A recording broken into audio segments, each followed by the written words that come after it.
I think they were doing a lot of interesting things, and there were a lot of things that I liked, but I think that the majority of it didn't work for me because they made Michonne make stupid decisions, and Michonne is not a stupid woman. And, I hate it when they make smart characters do dumb things just to drive the plot. And I was always like, why did Michonne go alone? Why didn't she take a team? Even 4 or 5 people with her, just a small team. They must have had bigger boats. They could probably get 4 or 5 people on that little boat that they took anyway. So that in and of itself. Also, I liked that she looked around and realized that his story was bullshit, but I felt like she probably shouldn't have trusted him as much as she did. She probably shouldn't have eaten the food, or drank anything. Like, she probably shouldn't have eaten or had anything to drink. So all of that just made Michonne look dumb, and she's not dumb, and so that bothers me. But in addition to that, I didn't really understand all of the symbolism. I didn't understand all of the things. And also, maybe they're building up Virgil to be more of a character later, but I felt like they were relying too much on us having sympathy for this man that we've never met. I'm sorry. I don't care about his family or his plight. Any more than the fact that he's a human being suffering, and, that makes me feel something. But, like, spending so much time on him, if this was a character I knew, then it would have been effective storytelling. But when I was watching this, I was like, okay, this is, well, not the first time, but the second time I've seen this person, and I don't care about him. I don't care about his family. I don't care about any of it. Also, he reminded me too much of Morgan, which is a character I hated. I hated Morgan. So none of that worked for me. And then at first, I liked the flashbacks because, so his orange backpack always reminded me of the orange backpack, the person that they drove past. They didn't help this person. They didn't pick this person up. And then they went back later and he was dead, and they took his orange backpack.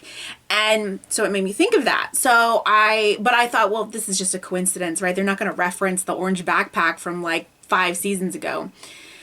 But when she started having these hallucinations, I was like, okay, this is interesting. It's like some kind of alternate universe or something where she didn't help Andrea. That's interesting. Where are we going with that? And then we see these scenes that we recognize, and suddenly she is the man with the orange backpack. And I thought that was great. And so I'm like, okay, are they trying to tell us that, and then with Sadiq too, and she literally had blood on her hands, and I was like, she feels guilty for all of these deaths, but why? Well, maybe because she is she's in charge of security, so she feels guilty for letting Dante in, and but I was like, okay, it's a little heavy-handed for her to literally have blood on her hands, but all right. But so it seemed like she was feeling guilty and responsible for the people who've died. But then it seemed like they were trying to tell us that she thought of herself as a monster. But it just kind of broke down for me when, so I liked that we were seeing these scenes play out from a different perspective. And I thought that was really cool. But then we saw new scenes and things that didn't happen. So, for example, we see Glenn, and he kills the barcode lady, except it's not the barcode lady, now it's Michonne, but it was never the barcode lady. And so I was like, well, why would we, why? I understand, okay, it's the person that he actually killed, but now it's Michonne, sure. And they're sort of rewriting history because she takes a gun and she kills him, and, fine, okay, but why was the barcode lady there? And we see her, she's with Negan. We see a scene that never happened as far as I can recall, of, you know, Negan and his people coming upon, you know, somebody, you know, coming upon Michonne and inviting her to be, you know, part of the Saviors, which was not a scene that I recall ever playing out with somebody else. So this is new.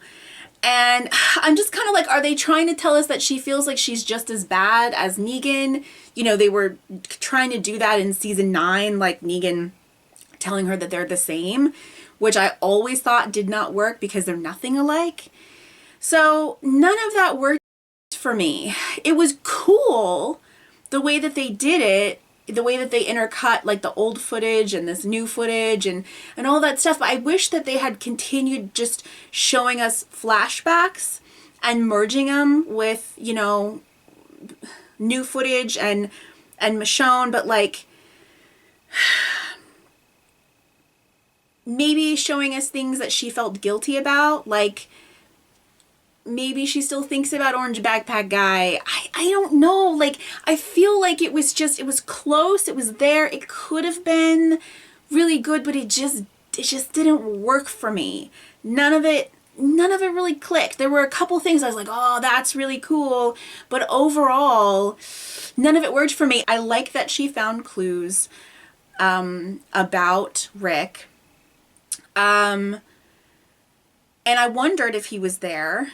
And I wondered if she might find, you know, something out about him. So I liked that stuff.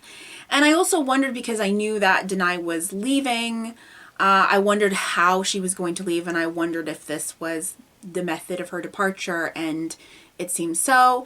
So I wouldn't expect to see her probably for the rest of the season.